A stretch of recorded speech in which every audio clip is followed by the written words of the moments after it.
સાથી મિત્રો,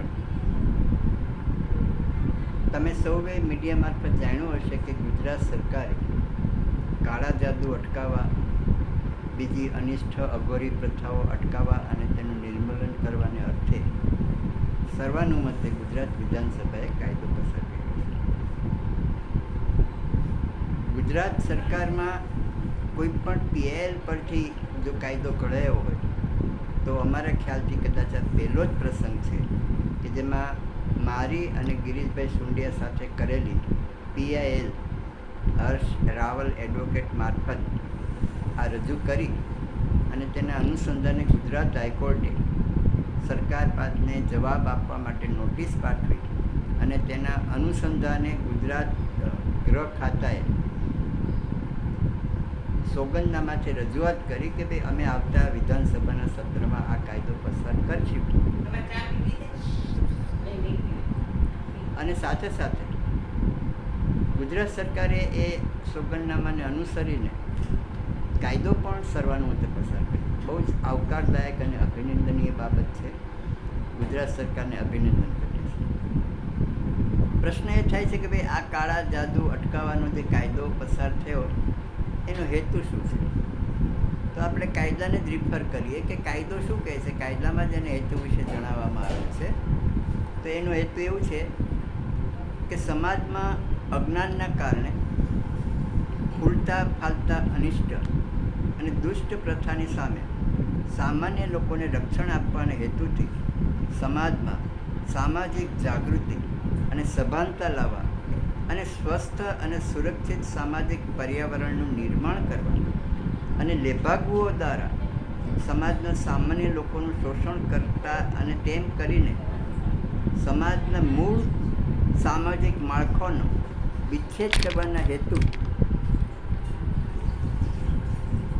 કાળા જાદુ તરીકે સામાન્ય રીતે જાણીતી થયેલ કહેવાતી અલૌકિક અથવા જાદુઈ શક્તિ અથવા પ્રેતાત્માના નામે પ્રચાર કરવામાં આવતા માનવ બલિદાન અને બીજી અમાનુષી અમાનવીય અનિષ્ટ દુષ્ટ અને અઘોરી પ્રથાનો પ્રતિકાર કરવા અને તેનું નિર્મૂલન કરવા માટે અને તેની સાથે સંકળાયેલી અથવા તેની આનુષંગિક બાબતો માટેનો આ કાયદો છે. આ કાયદાની આપણે બીજી બધી જોગવાઈમાં ઊંડા ન ઉતરીએ તો પણ આ કાયદાથી કઈ કઈ બાબતો આવરી લેવામાં આવે છે અથવા કઈ કઈ બાબતો પ્રતિબંધિત થયેલી છે એટલી વાત આપણે જાણીએ. તો સામાન્ય રીતે ભૂત ડાકણ પલિત એ વહેમ દૂર કરવા માટે જે ઘણી જગ્યાએ ત્રાસ ગુજારવામાં આવે છે. દાખલા તરીકે ધુમાડો આપવામાં આવે છે, સાંકળ બાંધીને મારવામાં આવે છે, જોડાનું પાણી પીવડાવવામાં આવે છે. આવી બધી જે રીતો છે એ રીતો ઉપર પ્રતિબંધ મૂકવામાં આવે છે. એવી જ રીતે બાળકોને ડામ આપવા, સાથે સાથે એમ કે સાપ વીછી કરડ્યા હોય તો મંત્રતંત્ર અથવા જાદુઈ શક્તિથી એનો ઝેર ઉતારી દેવું અને દવાખાને જતાં અટકાવવા અને તેનાથી જો મૃત્યુ થાય તો વધારે સજાની જોગવાઈ કરવામાં આવી છે. તો આ બધી જે જોગવાઈઓ છે એ સમાજમાં અનિષ્ટ અમાનવીય દુષ્ટ જે પ્રથાઓ પ્રવર્તી રહી છે એ આપણા લોકો ઘણા બધા લોકો એના ભોગ બની રહ્યા છે. દાખલા તરીકે છેતરપિંડીના એકના ડબલ કરવાના નામથી કરોડો રૂપિયાની છેતરપિંડી થાય છે. કોઈ સ્ત્રીને બાળક ન હોતું હોય તો બાળક આશીર્વાદથી આપવા માટે સ્ત્રીઓ સાથે દુષ્કર્મ પણ કરવામાં આવે છે. સ્વર્ગની લાલચે બાળકનો બલિ પણ ચઢાવવામાં આવે છે.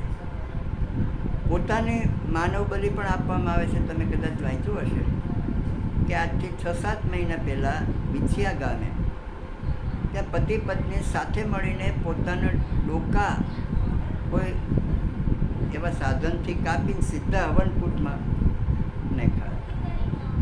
સ્વાભાવિક છે કે એનાથી મૃત્યુ જ થાય. પરંતુ આ પ્રકારની જે અજ્ઞાનતા છે એ અજ્ઞાનતા દૂર થવી બહુ જ જરૂરી છે. અને તેથી સરકારે એની અનુસૂચિ આપેલી છે આ કાયદાની પાછળ. કાયદામાં માત્ર 13 જ કલમો છે, પણ એની પાછળ આપેલી સૂચિમાં જુદા જુદા કૃત્યો પ્રતિબંધિત કરાયેલા છે. તો આ બધા કૃત્યોથી આપણે બે વસ્તુ ધ્યાનમાં રાખવાની છે. એક તો દાખલા તરીકે આર્થિક નુકસાન થાય અથવા શારીરિક ઈજા કે મૃત્યુ થાય એ ગુનાપાત્ર છે. તમે દાખલા તરીકે તમારી જાતે કોઈ ચમત્કારમાં માનતા હો, તમે કોઈ બાપુ ગુરુના આશીર્વાદથી તમારી પ્રગતિ થતી હોય અને તમે માનતા હો, તો ત્યાં સુધી આપણને માટે કોઈ વાંધાજનક બાબત નથી. એ તમારી વ્યક્તિગત માન્યતાનો સવાલ છે અને દરેકને પોતાની માન્યતા ધરાવવાનો બંધારણીય અધિકાર છે. આપણે તેનું સ્વાગત કરીએ છીએ અને આદર પણ કરીએ છીએ.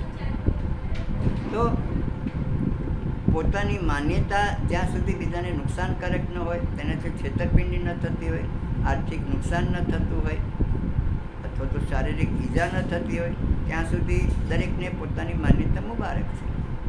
એમને પ્રાર્થના કરવાનો, મંદિરે જવાનો અધિકાર છે. પરંતુ લેભાગુ વ્યક્તિઓ દ્વારા જે આ પાખંડ આચરવામાં આવે છે, દાખલા તરીકે ભાઈ પોતાનામાં અલૌકિક શક્તિથી પોતે ભૂત પ્રેત સાથે વાત કરાવી શકે છે, મરી ગયેલા માણસોના આત્માને બોલાવી શકે છે, પરલોક કાયા પ્રવેશ કરાવી શકે છે. આ બધી હંબક બાબતો છે અને આ કાયદાથી તે પ્રતિબંધિત કરવામાં આવે છે.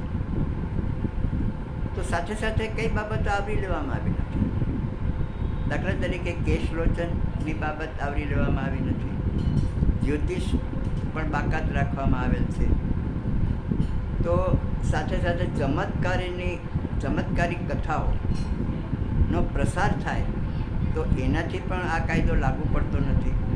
જેમ ઘણી બધી બાબતોમાં ચમત્કારોનું પ્રસારણ કરવામાં આવે છે કે સંતોષીમાં, દશામાં, એવી અનેક બાવાઓ તો આપણા દેશમાં અસ્તિત્વ ધરાવે જ છે. એ બધાના ચમત્કારોનું પ્રસારણ થાય તો તેથી કોઈ ગુનો બનતો નથી અને આ કાયદો એમને લાગુ પડતો નથી. એટલે અલબત્ત આ કાયદામાં કેટલીક ખામીઓ રહેલી છે, એ સમય જતાં દૂર થશે. અનુભવથી સમજાશે કે આ બધી બાબતો પણ આવરી લેવા જેવી હતી. એ તો કાળનો સવાલ છે. જે તે વખતે જે સુધારા થાય તે સવાલ છે. પણ અત્યારે તો આ એક અમારી દૃષ્ટિએ એક ઐતિહાસિક ઘટના છે કે ભાઈ આપણે ત્યાં આઝાદી પછી પણ લાખો લોકો છેતરપિંડીના ભોગ બન્યા છે.